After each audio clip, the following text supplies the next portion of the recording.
Hey Sumit, thank you for coming in. You have such a great background in executive management, technology, and in finance. And of course, now you're the CEO, Zapata Quantum, and you've got a tremendous background as well. Scaling complex businesses, executing major financing, leading high visibility quantum software, as you did for years, and then also a great educational background and things like that. We're going to mine some of that in this discussion. So thank you for sharing your insights with my audience today.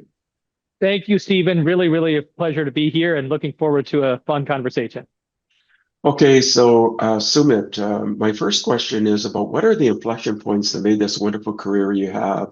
And I'm not talking about, oh, I graduated from Harvard with an MBA and I got a math degree. I want you to go back when you were, let's say, 3 or 5 years old, or something happened in the family or family friends, or it could have been something happened in kindergarten for that matter, or in high school or whatever.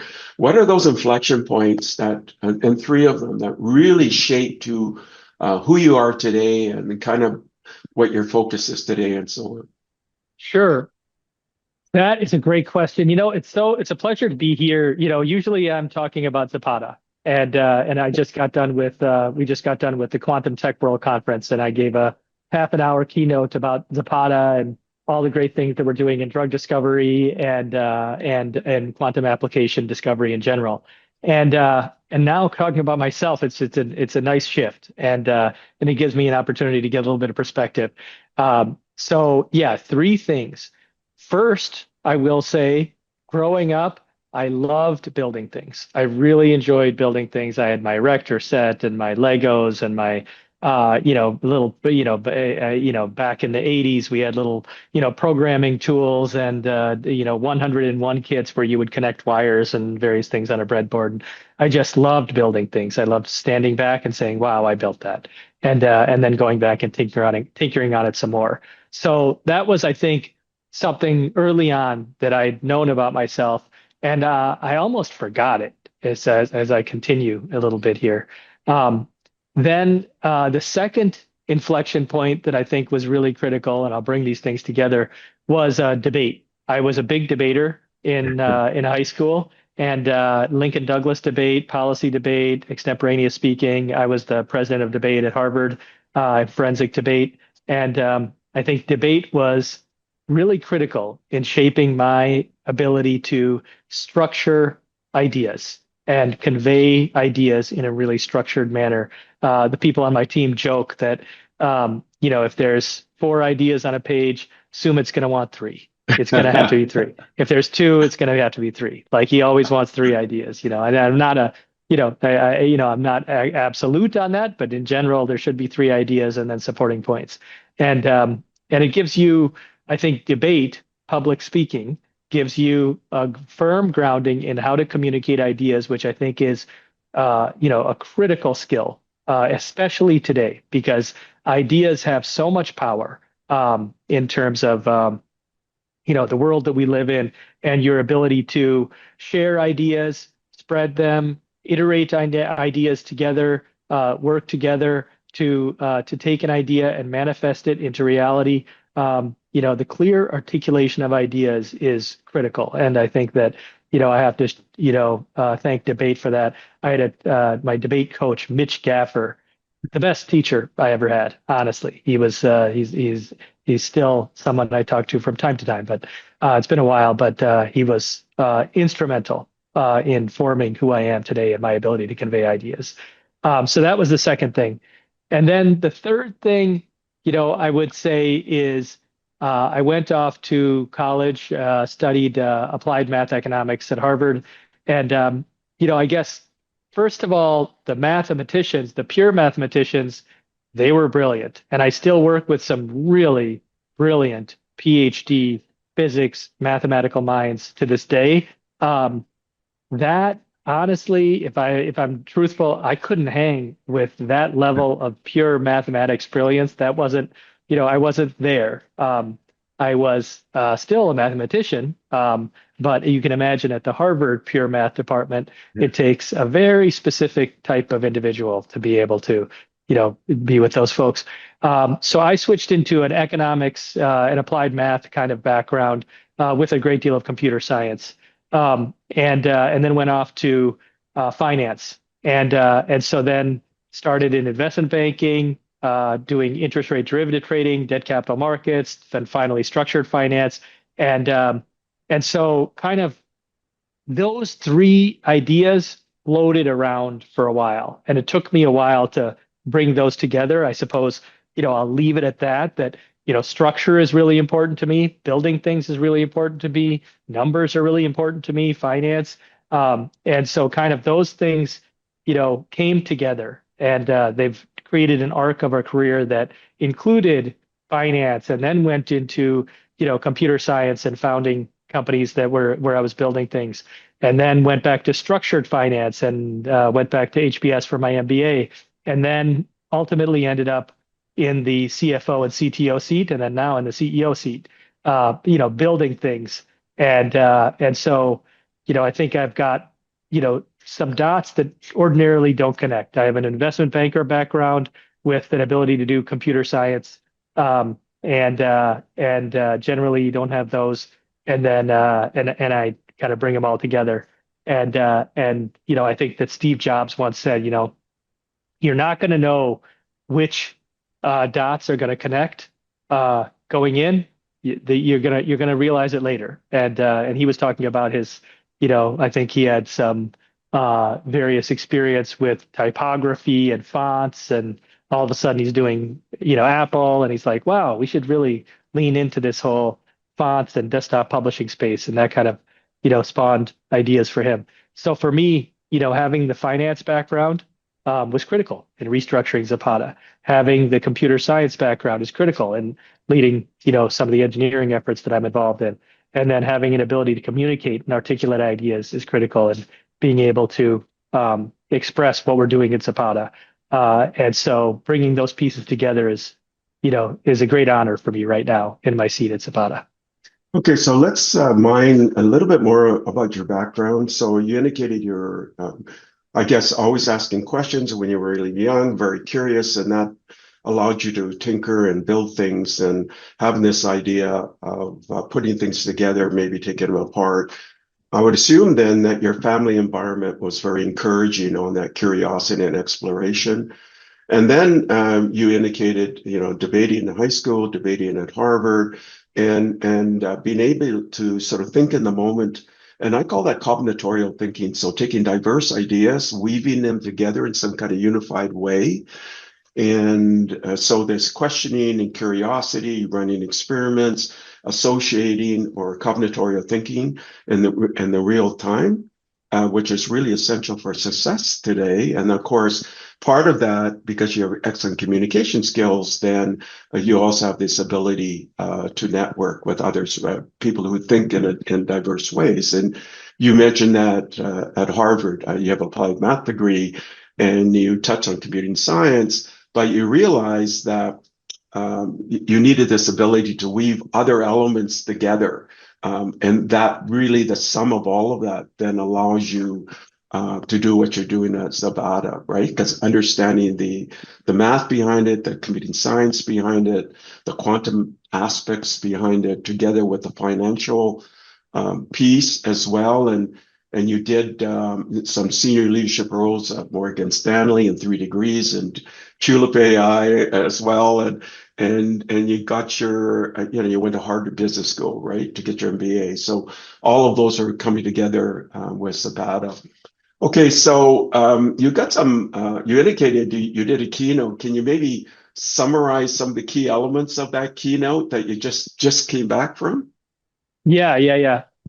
Look, first of all, what you said about combinatorial thinking, it really strikes a chord. There is, this journey, this career journey, I have to say, you know, is something that is very difficult to map out from the beginning. I don't think that, if I would have mapped out my career, I would not have, uh, foreseen that I would be where I am today.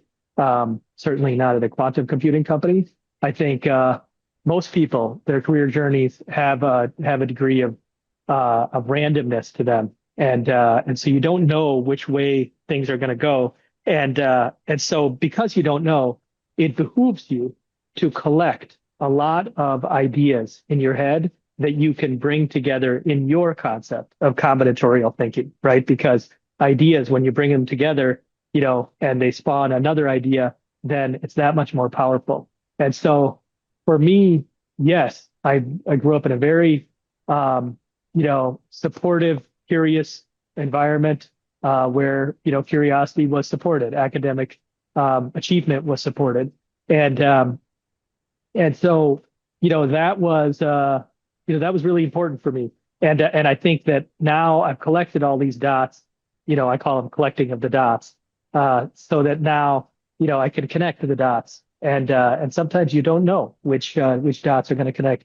I'll tell you, sometimes I've learned things.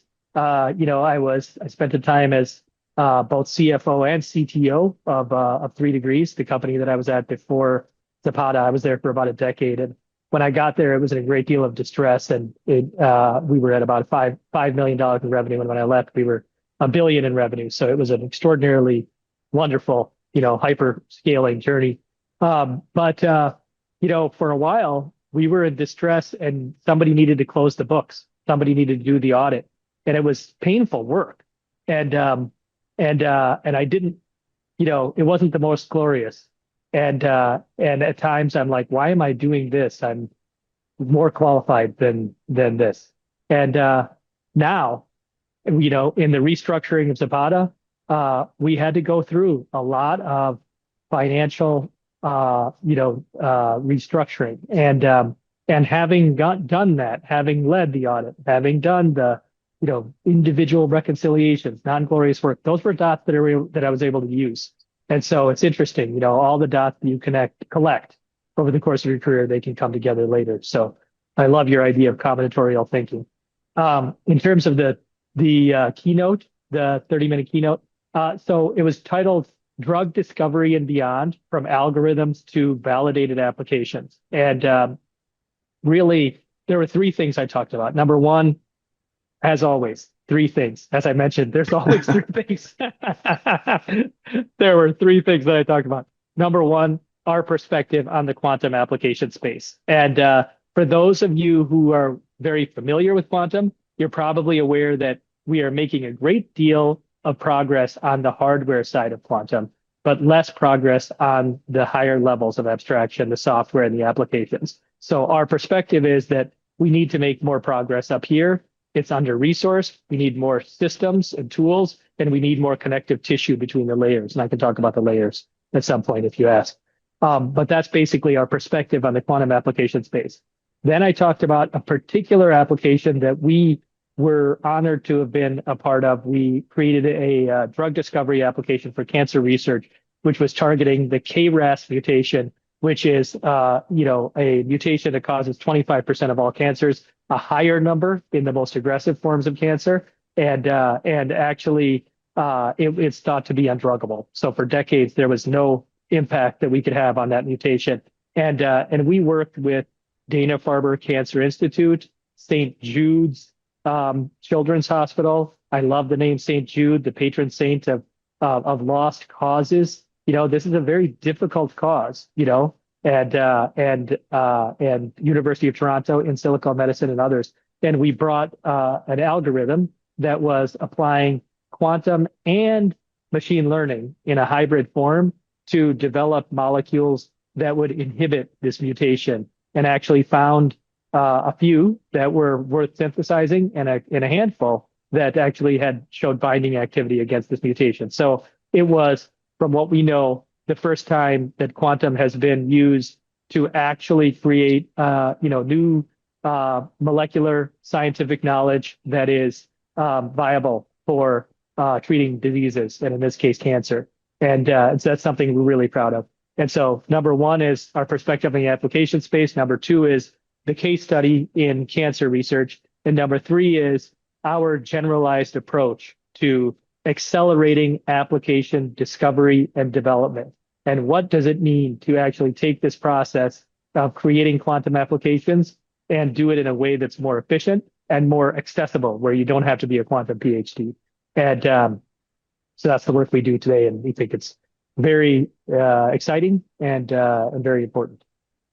So your quantum-enabled drug discovery study, and you worked within silico medicine. You indicated the University of Toronto, and the University of Toronto is actually one of the top computing science institutes in the world, schools, but also in many other areas of computing and so on. So it's actually the number one university in Canada. And Silicon Medicine is actually quite famous because they've got drugs in clinical trials and things like that. They're the first one to even have a humanoid robot, an Mhm. autonomous lab, and so they're always breaking barriers. And what you're doing then is in your quantum-enabled drug discovery, and you indicated it was an undruggable region kind of problem, and that's a really, really difficult problem, very computationally hard. So this hybrid approach of applying your algorithms with hardware and high performance computing and AI, you're able to then come with some novel method. And I guess it was one of Nature Biology's top 10 papers underneath this as well, right?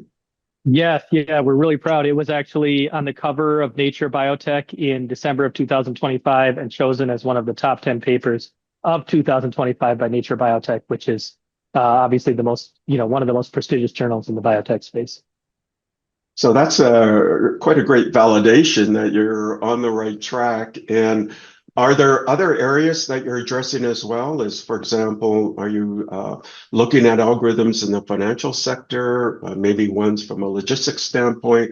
From the financial sector, could be maybe Monte Carlo and some of the issues associated, maybe portfolio optimization.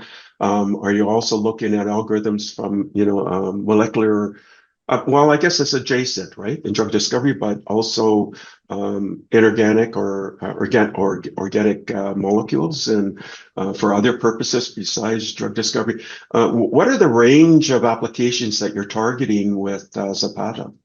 Yep, absolutely. It's a great question, and I can provide you a little bit of a framing on that.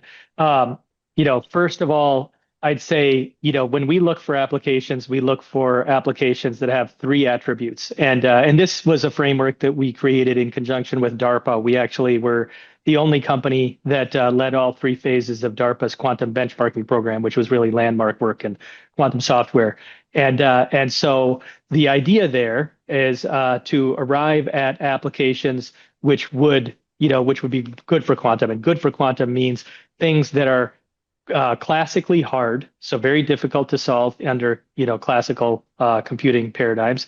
Quantum easy, so there's a reason why quantum can do it that classical can't. And then high value, right? And so something that would have a great deal of impact on this world. And we look for the intersection of those three. And another thing I like to say is that there's the idea that real heroes fight dragons, not lizards. We're looking for dragons. We're looking for people who are slaying dragons, like St. Jude's Hospital, like the people looking for new materials, batteries, and polymers, like the folks that are trying to solve intractable optimization problems, whether they be in finance or logistics or supply chain, et cetera. So we're looking for dragons, things that are classically hard, quantum easy, and of great deal of value to humanities, that intersection.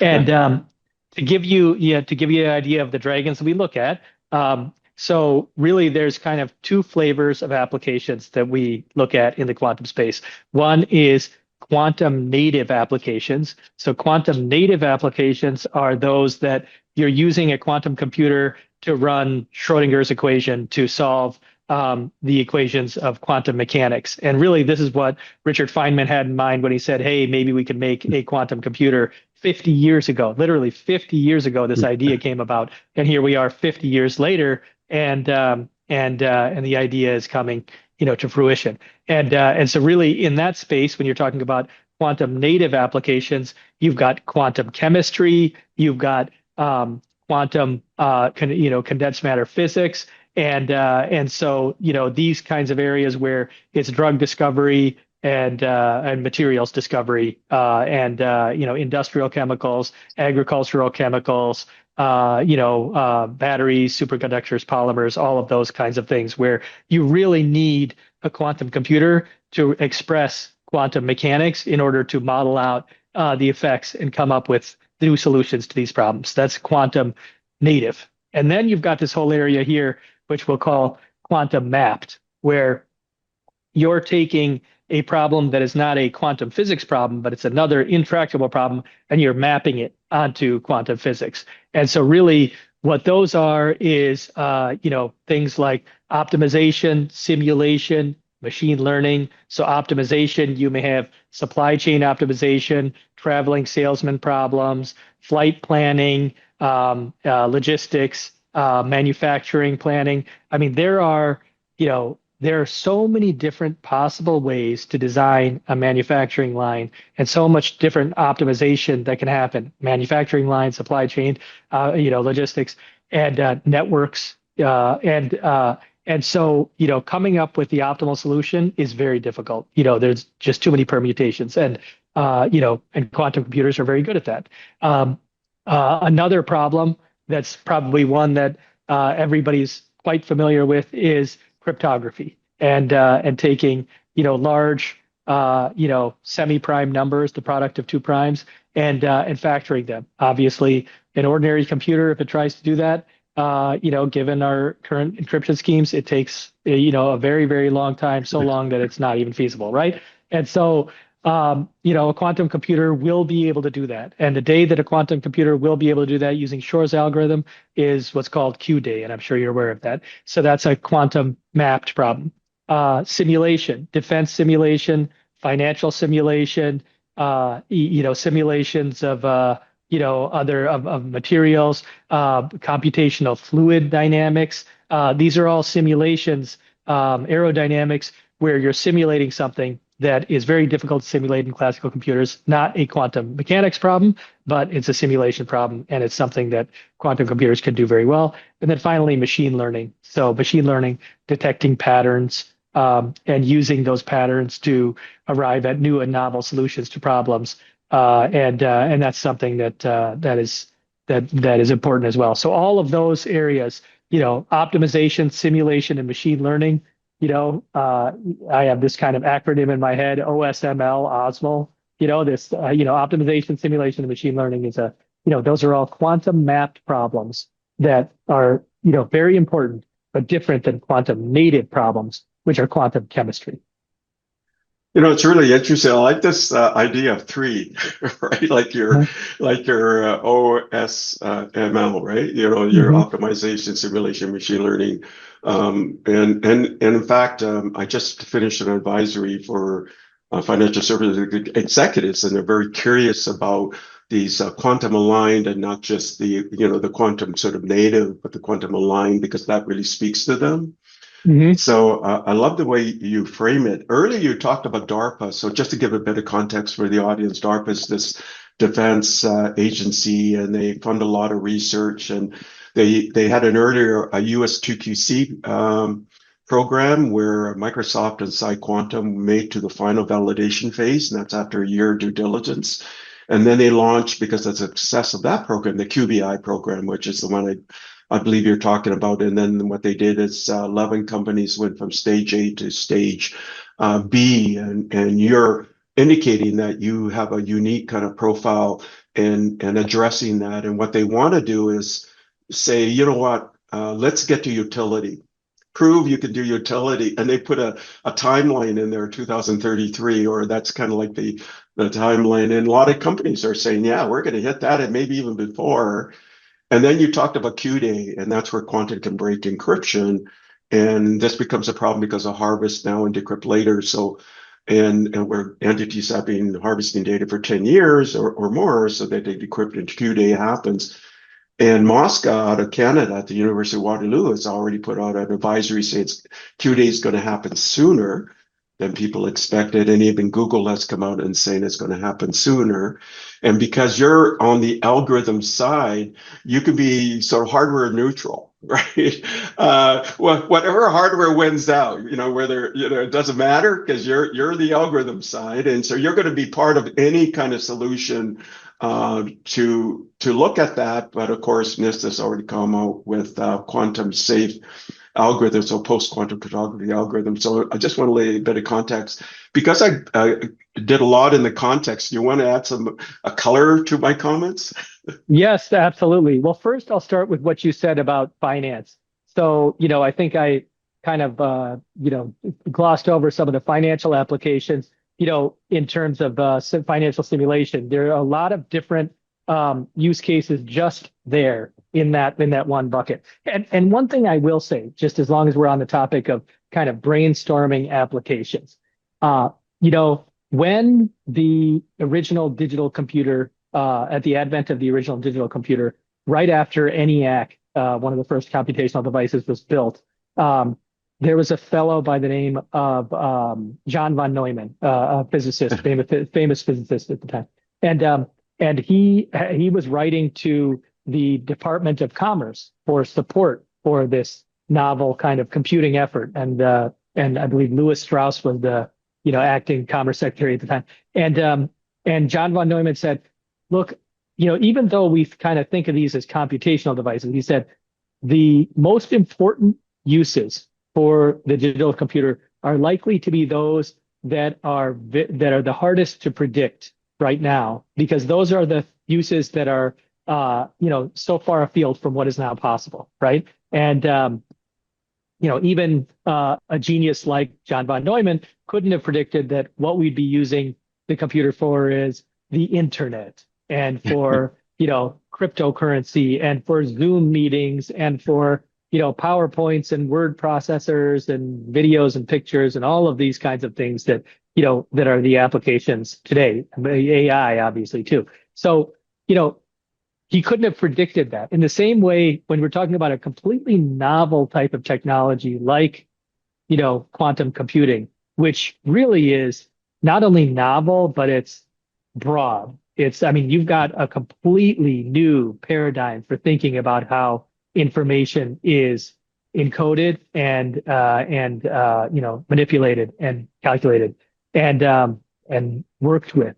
And so you're going to have completely new things that we did not see possible. It's not just taking existing things and making them faster. And that's some of the work that we're doing, is making that discovery process possible. So I'll add that context. And in terms of finance, you've got portfolio optimization, derivative pricing, risk analysis, the mechanisms of trading, and so all sorts of different areas where even just I remember I had that framework where it's classically hard, quantum easy, and of high value. Well, guess what? Finance has a great deal of problems that are of high value, and even slight quantum improvements drive extraordinary changes. You're talking about, in many cases, hundreds of billions, trillions of dollars, that if somebody gets a leg up on, derivative pricing, 1% improvement just in speed, when you're running Monte Carlo simulations that take all night, doing it in real time during the course of the day, huge. It's you cannot overstate how big of an impact this would have. So there are a lot of problems in that domain. And I guess to kind of finish up with where you were going in terms of context, really what we seek to do is we seek to help enterprises answer three questions. Which applications are going to be most important for you, right? Got to be three, obviously. Which applications are going to be most important to you, important for you? When are they going to be important, right? When do you need to start focusing on them? Because many organizations right now feel they have a quantum blind spot. When is it going to be happening? And then how do you approach the development of those things? So which, when, and how, and really, being able to help organizations answer that question efficiently, dynamically, accessibly to all. That's what we're focused on, and that's what our tooling provides, which is pretty unique in the space. And that's the work that we've done historically with DARPA and others, is driving towards a solution to those problems. Well, it's pretty exciting. And back in 2015, I was asked by a group of 100 CEOs in financial services at the time, representing nearly $100 trillion in assets under management, roughly double the GDP of the world. But what I suggested to them is you got to look at quantum. And they were saying, some of them were saying, or their people were saying, well, that's going to be like 2100 if ever. And look at now. I mean, it's only 10 years or, 10, 11 years later, and now it's real. You had these three Nobel Prize winners, and it's for quantum, Deborah Martinez and Clark. And then ACM just gave out, we're the number one computing science organization. We gave out our Turing Award, which is Nobel Prize in Computing Science. And again, we gave it to two researchers in quantum, and which has direct algorithmic kind of applications as well. So it's really converging. So let's now put your kind of predictive hat on the table. It's not 2100, right? It's like No way. now, and increasingly so. What are you really most excited about of all the things that you're working on? And can you give me kind of a timeline? And I know it's hard, but maybe in the next 2 years, what do you think it's going to come to fruition by 2030 and maybe by 2033 and 35? So kind of a gradated sort of outcome of what you see out, coming out of here. And you see on the hardware side, like Microsoft just announced their Mariana 2 chip, right? Which they say is 1,000 times, better capability and so on. And you even have Google now having a dual strategy, superconducting. And now they're also going neutral atom. And you've seen these IPOs like Quantinuum recently, where JP Morgan was an investor in February, I believe, of 2024, reinvested in September 2025. And then, of course, just a few weeks ago, Quantinuum did an IPO and JP Morgan was part of that. So you see these financial people realizing, like you said, just a small difference could have a huge outcome.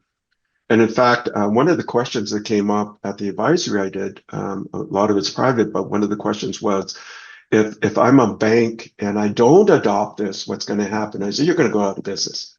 Yeah. So, okay, so can you put your sort of hat on? Some of the things that you're really excited about it, maybe rough timeline. So when we should be expecting these, and where you see Zapata having a unique footprint. Sure, sure. First of all, I appreciate your framing about the acceleration, where yes, 10 years ago people said, oh, 2100 if ever, and now people are saying, whoa, whoa, whoa, I better get on this. And that's just what we see, in terms of the way, human scientific progress has been working in the course of my lifetime, and I'm sure yours, I mean, all of our lifetimes, where it's, the level of acceleration is extraordinary. And part of it is because, what we're seeing in the quantum space is this really virtuous cycle where you have some sort of technological advance that's made that's really exciting. That technological advance goes and drives greater awareness, and people are getting excited about it. The awareness drives greater investment, both on, from capital and from enterprises. And then that investment then goes and drives greater technological progress. And then that drives awareness and and it just spins faster and faster and faster. And all of a sudden you're spinning at a speed that you could not have contemplated. And now, I was at a talk that Paul DeBar gave, the Deputy Secretary of Commerce that's leading, so many of these, this $2 billion investment that so far has been made out of the CHIPS Act. And I think now it's up to maybe 2.5 billion, but at least 2 billion in quantum.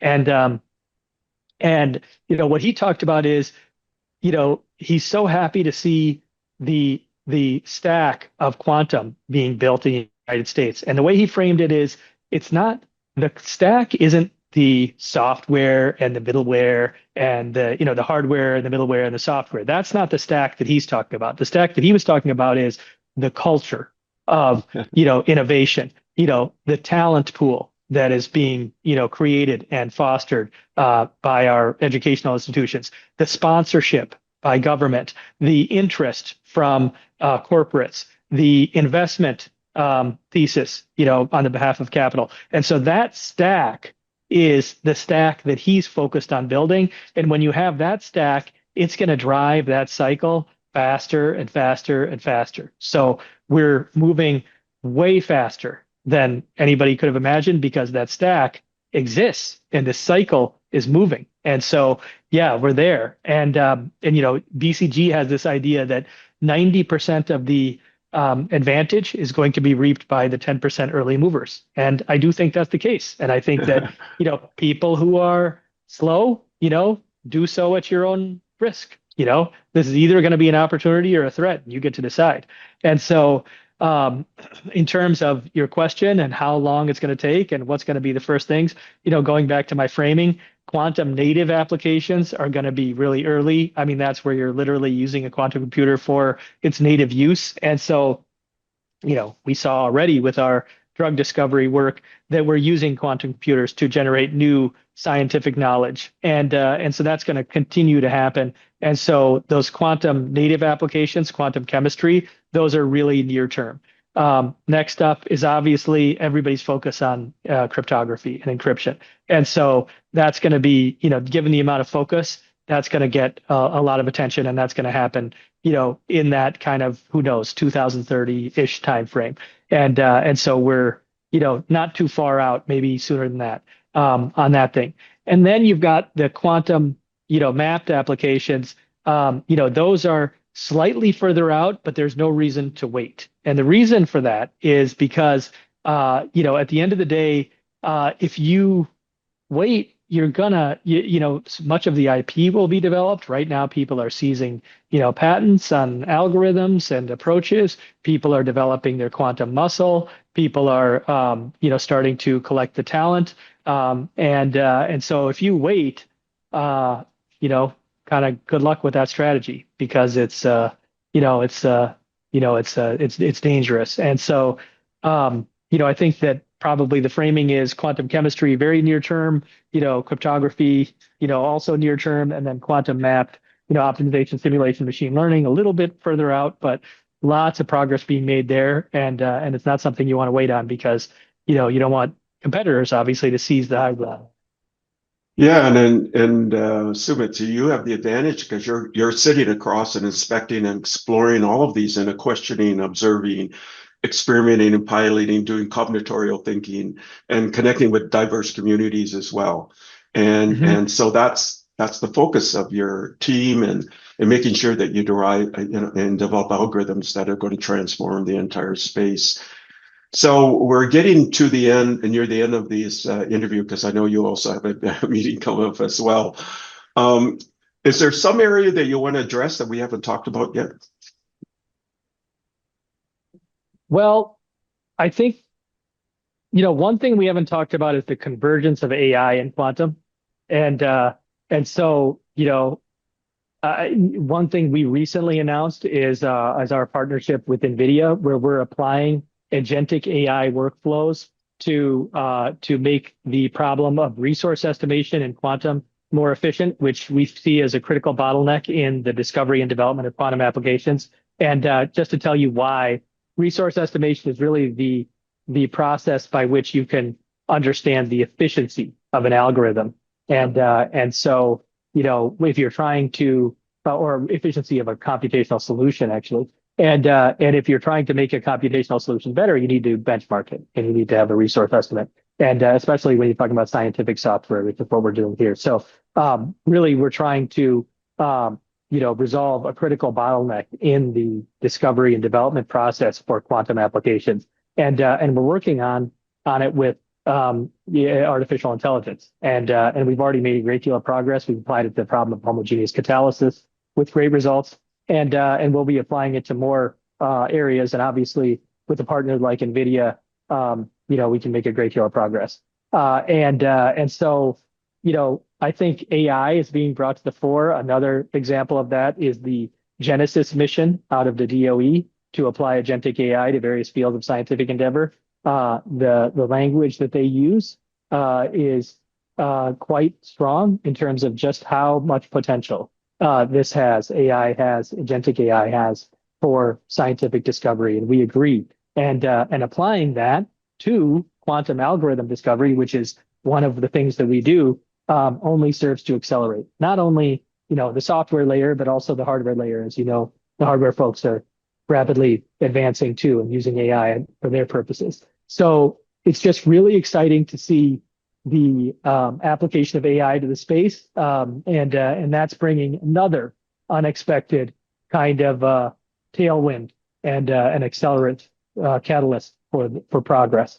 So I'll throw that into the mix. And so I think that in general, uh, you know, one thing I'll say is the problem of quantum application discovery and development is really difficult. It's really, really difficult. And so for us, when we went through the DARPA program, it was a 3-year program, and we were able to drive end to end only a handful of applications, and it took 30 plus PhDs, $30 million. It's really, really difficult and very technical and arduous.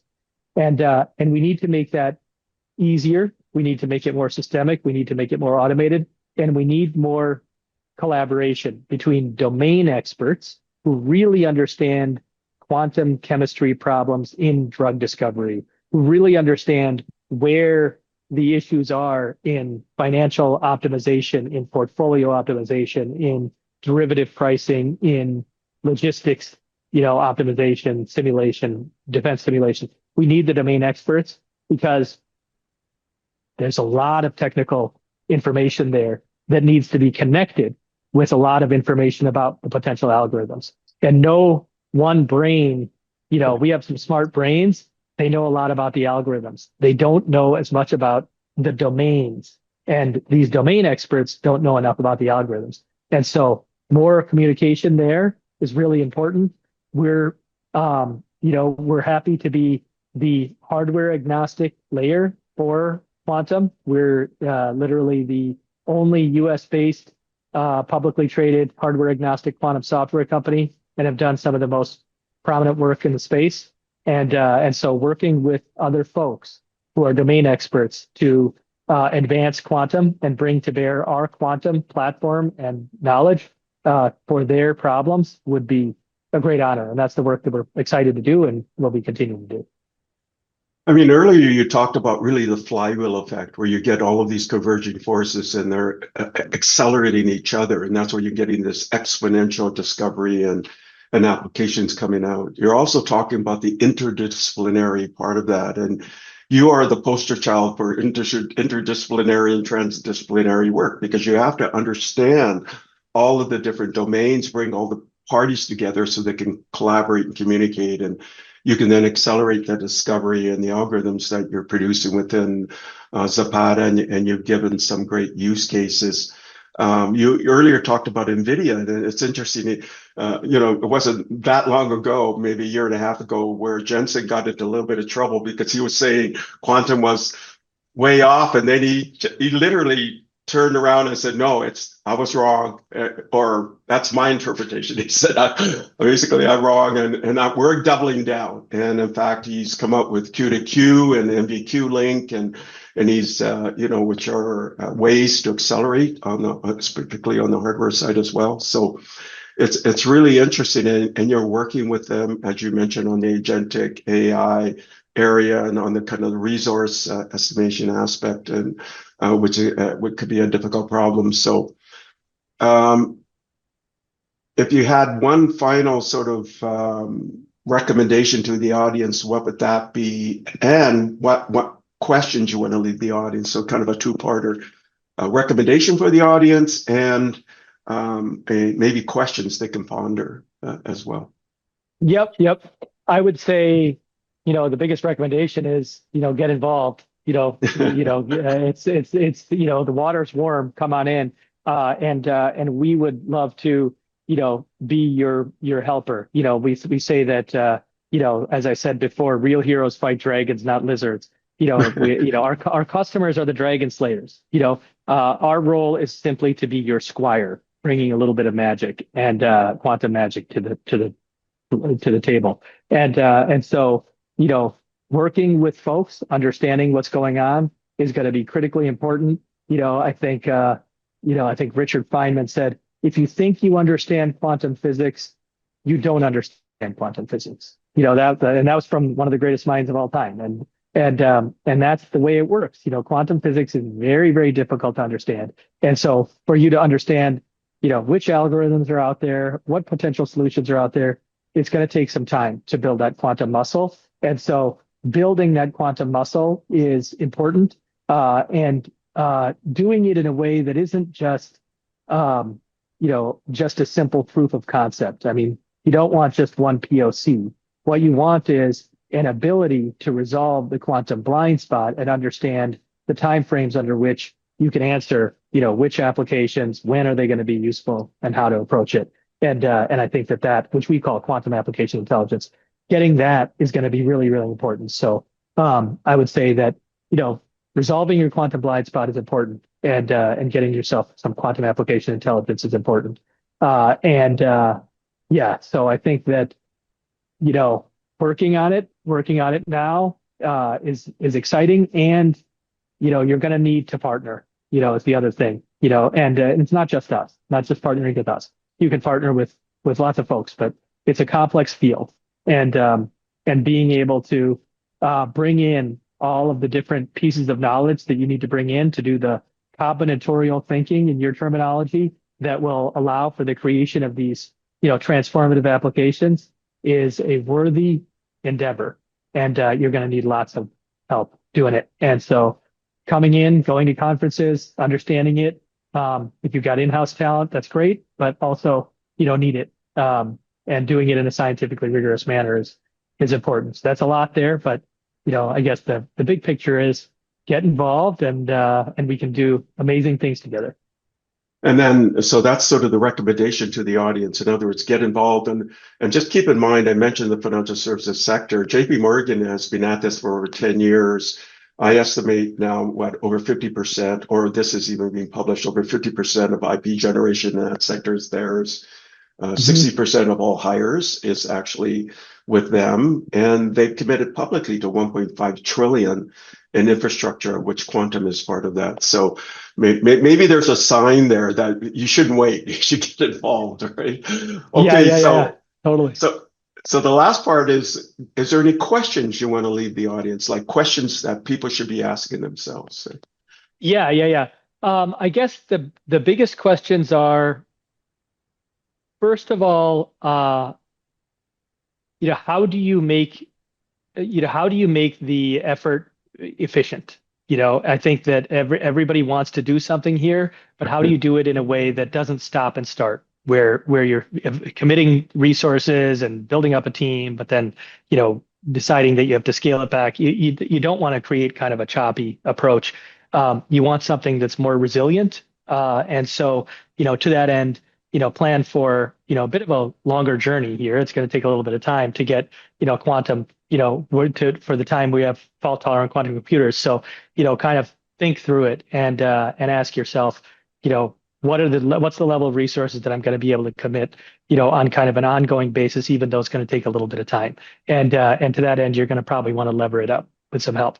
And then I guess the other thing is, really taking a step back and thinking about what are the intractable problems? What are the problems that I can take to, to folks in this field, where it's like, look, you know, this is the way we do things today. We model up these portfolios, and, it takes us, X amount of time to do it. If it was that much faster, what result would it bring? If it was this much more accessible, what result would it bring? If it was this much more accurate, what result would it bring? And so what would be the big wins? Is it accuracy? Is it speed? Is it energy usage?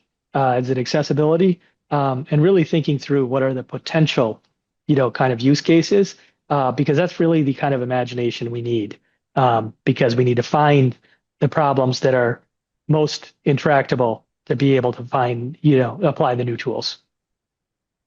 So, Sumit, thank you for coming in and sharing your experiences with our audience. Again, you have such a marvelous background, with all the education, all the financial and sort of science adjacent roles that you've had in many respects. You even talked about being responsible for this company where you had this 3 degrees, I guess, where you turned it from 5 million to over 1 billion in revenue and executing 1 billion plus in financing transactions. So you definitely have this kind of expertise that crosses fintech, which is the financial AI, enterprise software, investment banking, and of course, quantum and your applied mathematics and so on. So Thank you for coming in and sharing so much with my audience.